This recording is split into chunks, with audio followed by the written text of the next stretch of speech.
Israel एक छोटी सी country जो मात्र हमारे इंडिया के मेघालय के बराबर है।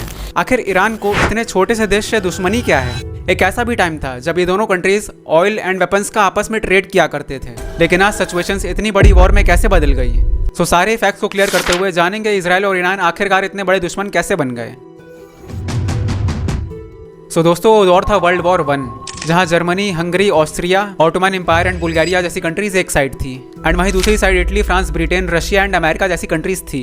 सो इन सभी कंट्रीज के बीच में वर्ल्ड वॉर 1 हुई थी एंड दोस्तों तब के टाइम पे ब्रिटेन एंड फ्रांस बहुत पावरफुल हुआ करते थे। सो वहीं ब्रिटेन और फ्रांस जब दोनों ही कंट्रीज अरब कंट्रीज को अंडर में लेने के लिए आए, सो वहां पे हुआ साइक्स-पिकोट एग्रीमेंट, जहां पर ब्रिटेन और फ्रांस में इन देशों पर कब्जा करने से पहले ये सोच लिया कि जीतने के बाद कौन कौन सी कंट्रीज को अपने अंडर में ले लेंगे। According to the agreement, France Antonia, Syria, Lebanon जैसी कंट्रीज को अंडर में ले लेगा एंड ब्रिटेन के अंडर में Iraq, Saudi Arabia and Palestine जैसी कंट्रीज आएंगी। फ्रांस एंड ब्रिटेन फाइनली इन कंट्रीज को जीत भी गए। दोस्तों अब आगे बढ़ते हैं, धीरे धीरे समझते हैं कि इजराइल का जन्म आखिर हुआ कैसे।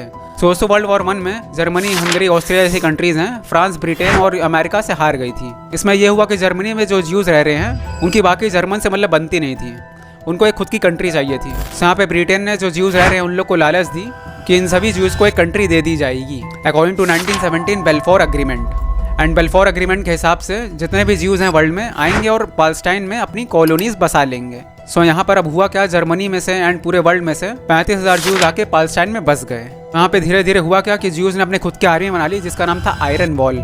मई 26, 1948 को इजराइल नाम से एक कंट्री को घोषित कर दिया गया एंड पालस्टाइन और इजराइल जैसी कंट्री आपस में बढ़ गई। अब दोस्तों आते हैं ईरान पे। ईरान बहुत ही पुरानी कंट्री है जिसमें कि अरबी मुस्लिम्स रहते हैं। तो दोस्तों यहाँ पे ईरान की स्टोरी ये है कि 1948 में जब इजराइल नाम का एक देश आया, सो ईरान वालों ने इजराइल को एक कंट्री नहीं माना। उन्होंने ये कहा कि ऐसा हो नहीं सकता है कि एक देश के दो बंटवारे हो जाएं एंड दो अलग अलग लोग मिलकर रहने लगे। एंड इसमें बाकी और कंट्रीज भी शामिल थी जो इजराइल को एक देश नहीं मानती थी। बट वही 1948 के जस्ट 5 साल बाद 1953 में ईरान और बाकी सारी कंट्रीज इजराइल को एक कंट्री मानने लगी। आखिर ऐसा हुआ क्या? तो दोस्तों यहाँ पर अमेरिका की कॉन्स्पिरेसी थी। ईरान में पहले अरबी मुस्लिम्स की गवर्नमेंट थी, लेकिन 1953 में अमेरिका ने सीक्रेटली एक बंदे को बैठाया जिसका नाम था शाह रजा पहलवी। एंड दोस्तों शाह रजा पहलवी ने 1979 तक वहाँ पे हुकूमत की, जब तक लोगों को ये पता ही नहीं चल पाया कि अमेरिका का बंदा है एंड अमेरिका से मिला हुआ है। एंड इन्हीं 1953 से 1979 तक ईरान के इजराइल से फ्रेंडली रिलेशंस रहे, जिसमें कि ईरान तेल का ट्रेड इजराइल में किया करता था एंड इजराइल जितने भी डिफेंस के इक्विपमेंट्स थे वो ईरान भेजा करता था। बट वहीं जस्ट 1979 के बाद लोगों को समझ में आने लगा कि शाह रजा पहलवी ये अमेरिका का इंसान है एंड वेस्टर्न कल्चर को ये ईरान में ला रहा है। सो उसको लीडरशिप से हटा दिया गया एंड वहीं उमड़ते हुए दो अरबी मुस्लिम्स के लीडर सामने आए जिनका नाम था खुमानी एंड खमनई।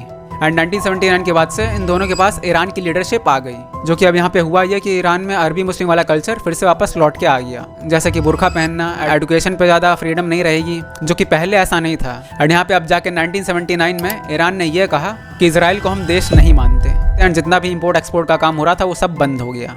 एंड ईरान ने यह भी कहा कि इजराइल तो छोटा दुश्मन है बट अमेरिका और बड़ा दुश्मन है। सो यहाँ पे अब धीरे धीरे ईरान और इजराइल में दिक्कतें आने लगी। तो इस चीज़ का ये भी एक रीज़न है कि इजराइल मात्र एक छोटी सी कंट्री है, बट इजराइल का टेक्नोलॉजी एंड डिफेंस सिस्टम इतना अच्छा है कि उनके पास न्यूक्लियर वेपन है। बट ईरान इतनी बड़ी कंट्री होने के बाद भी उनके पास न्यूक्लियर वेपन नहीं है। बट ईरान में न्यूक्लियर वेपन पर रिसर्च चल रही है एंड वो न्यूक्लियर वेपन को डेवलप कर रहे हैं। एंड यहाँ पे सोचने की बात यह है, इजराइल इतनी छोटी सी कंट्री है, अगर वहाँ पे न्यूक्लियर वेपन छोड़ दिया जाए तो वो तुरंत ही भाप बन जाएगा, क्योंकि वो बहुत ही छोटी सी कंट्री है। लेकिन वही न्यूक्लियर बम इजराइल अगर ईरान पे छोड़ता है तो उतनी बड़ी दिक्कत नहीं आएगी, क्योंकि ईरान बड़ी कंट्री है एंड उसका स्क्वायर किलोमीटर ज़्यादा है। ओके, सो कहने का मतलब यह है कि ईरान अगर न्यूक्लियर वेपन डेवलप कर लेता है तो पूरा इजराइल खत्म कर देगा एंड इसी बात से इजराइल डरा हुआ है। बाकी जो वॉर है वो अलग अलग कल्चर्स की है, जैसा कि आपको पता है इजराइल में सारे के सारे ज्यूज़ हैं यानी कि यहूदी, and Iran, Iraq, Syria, Jordan, Lebanon में सारे अरबी मुस्लिम्स हैं। इन सारी कंट्री से इजराइल घिरा हुआ है। अब यहाँ पे ये बात तो एकदम सही है कि अमेरिका इजराइल के साथ है, क्योंकि गाइस आज की जनरेशन में जितना भी टेक्नोलॉजिकल ग्रोथ हुआ है उसके पीछे इजराइल का ही हाथ है। चाहे वो मार्क जुकरबर्ग फेसबुक के फाउंडर हों, गूगल के फाउंडर लैरी पेज हों, या फिर एल्बर्ट आइंस्टाइन जैसे महान साइंटिस्ट, ये सारे के सारे जीविश यानी यहूदी ही हैं जो कि इजराइल से ताल्लुक रखते हैं। सो दोस्तों आई होप आप लोग को सारी चीज़ें अच्छे से क्लियर हो गई होंगी कि इजराइल और ईरान में आखिरकार आज इतनी बड़ी वॉर क्यों चल रही है, इसके पीछे की क्या हिस्ट्री थी, क्या रीज़न था। आई होप आप लोग को अच्छे से समझ में आ गया होगा। सो अगर वीडियो समझ में पसंद आए तो लाइक कर देना, सब्सक्राइब करना चैनल को ऐसे और इन्फॉर्मेटिव वीडियोज़ के लिए। सो मिलते हैं किसी नए वीडियो में। So till then bye bye and take care.